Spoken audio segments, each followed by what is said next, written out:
একজন মা যিনি একসময় হয়তো আমাদের মতোই স্বাভাবিক জীবনযাপন করতেন, কিন্তু আজ বয়সের ভারে নুয়ে পড়েছেন। দিনরাত কাটছিল রাস্তায় অনিশ্চিত এক ভবিষ্যতের দিকে তাকিয়ে। আর এই বুড়ির অবস্থা খারাপ, বুড়ি রাস্তাঘাটে মরবে, নাতি জামাইও জায়গা দেয় না আর মেয়েও জায়গা দেয় না। খাওয়ার চেষ্টা সব জায়গায় পায়, কিন্তু থাকবার জায়গা নাই। অবশেষে আশ্রয় পেলেন রাতভর রাস্তায় রাস্তায় ঘুরে বেড়ানো বৃদ্ধা আসিয়া বেগম। বৃদ্ধা আসিয়া বেগমের মেয়ে ফিরোজা বেগম অন্যের বাসায় কাজ করে যে টাকা পান সেই টাকা দিয়ে কোনো মতে জীবন চালান। টাকার অভাবে মাকে ঠিক মতো দেখাশোনাও করতে পারতেন না।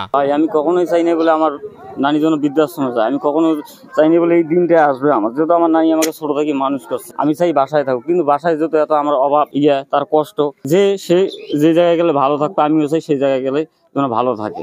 লালমনিরহাটের ডায়াবেটিস মোড় এলাকার অসহায় আসিয়া বেগমকে নিয়ে রাতভর আশ্রয়হীন ঘুরে বেড়ান আসিয়া বেগম শিরোনামে দৈনিক জনবাণীর মাল্টিমিডিয়াতে একটি সংবাদ প্রচার করা হয়। এরপরই মন ছুঁয়ে যায় মানুষের। বিভিন্ন স্থান থেকে মানুষ এই বৃদ্ধাকে সাহায্যের হাত বাড়িয়ে দেন। ফেসবুক স্ক্রল করতে করতে জনবাণীর একটা নিউজ আসে, সেই নিউজে আসে যে 100 বছর বয়সে বৃদ্ধা মাকে তার সন্তান দেখতে পারে না। এই নিউজটা আমি যখন আমার চোখের সামনে আসে তখন আমি আমার ফেসবুকেও আমি শেয়ার দিয়েছি এবং এই জনবাণীর যে কন্ট্যাক্ট নাম্বার ছিল সেখানে আমি যোগাযোগ করি যে আসলে এই বৃদ্ধার বাড়ি কোথায় বা কোথায় অবস্থিত আছে বা কেমন আছে। দৈনিক জনবাণীতে প্রকাশিত সংবাদ দেখে অসহায় মায়ের পাশে দাঁড়ান স্বেচ্ছাসেবী সংগঠন মাইন্ড ভিশন ফাউন্ডেশনের শাহানা সাইফ নামে এক নারী।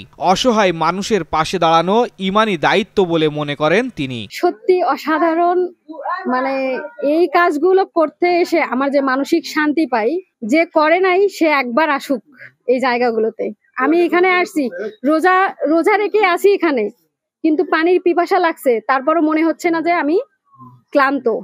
এনাকে বৃদ্ধাশ্রমে যখন আমি পাঠাবো তখন আমার মনটা অনেক শান্তি লাগবে। সেই সাথে বলতে চাই যে দাদি, আপনি কি যেতে চান?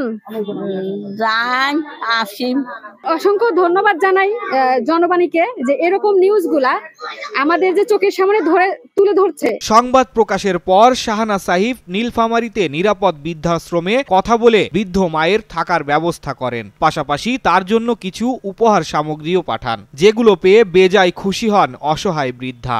আমি আমার পক্ষ থেকে দাদির জন্য শাড়ি নিয়ে এসেছি, নেন দাদি, পছন্দ হয়েছে? এই শাড়িটা পরে আপনি আজকে বৃদ্ধাশ্রমে যাবেন।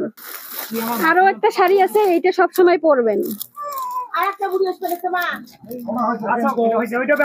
পরবর্তীতে 20 মার্চ মাইন্ড ভিশন ফাউন্ডেশনের শাহানা সাইফ নীলফামারী নিরাপদ বৃদ্ধাশ্রমের প্রতিষ্ঠাতা মোহাম্মদ সাজুদুর রহমানের মাধ্যমে মাইক্রোবাসে করে বৃদ্ধা মাকে নিয়ে যান। দৈনিক জনবাণী মিডিয়ার মাধ্যমে জানি ব্যাপারটা, জানার পরে অবশ্যই সাথে চলে এসে এই বৃদ্ধ মাকে নিরাপদ বৃদ্ধাশ্রমে নেওয়ার জন্য। নীলফামারী নিরাপদ বৃদ্ধাশ্রমে প্রতিষ্ঠাতা পরিচালক মোহাম্মদ সাজিদুর রহমান জানান, দৈনিক জনবাণীর নিউজের মাধ্যমে বিষয়টি জানতে পারেন। তারপরই তার মনে হয় এই বৃদ্ধ মাকে তার প্রতিষ্ঠানে নেওয়া উচিত। তিনি মনে করেন যখন কোনো বৃদ্ধ বাবা মা তার বৃদ্ধাশ্রমে আসেন, ঠিক তখন আল্লাহ পাক নিজেই যেন তাদের রিজিকের ব্যবস্থা করে দেন। নিরাপদ বৃদ্ধাশ্রমের যে বৃদ্ধ বাবাটা যখন আসবে তখনই আল্লাহ তাআলা তার রিজিকের ব্যবস্থা ফয়সালা করেন এবং আল্লাহর পক্ষ থেকে আল্লাহ তাআলা কারো না কারো মাধ্যমে এই বৃদ্ধ বাবাদের খাওয়া দাওয়ার ব্যবস্থা করেন। দৈনিক জনবাণীর সংবাদ প্রচারের পর বৃদ্ধ মা আশ্রয় পাওয়ায় খুশি এলাকাবাসী। পাশাপাশি দৈনিক জনবাণীকে ধন্যবাদ জানান সবাই। আমরা চাচ্ছি যদি ওনার মেয়ে দেয় তাহলে তো ভালোই হবে, আর ওনার মেয়ে না দিলে তো আমরা জোর করতে পারতেছি না এলাকাবাসী যে না দেওয়াই লাগবে। ওখানে গেলে উনি ভালোই থাকবে, সুস্থ থাকবে, ওনার যত্ন হবে ভালোভাবে। জনবাণীকে আমার তরফ থাকি, আমাদের এলাকার তরফ থাকি অনেক অনেক ধন্যবাদ। এই যে জনবাণী আসিয়া এই বৃদ্ধ মহিলাটার যে আশ্রয় হইলো, মনে করে যে একটা থানকি হইলো।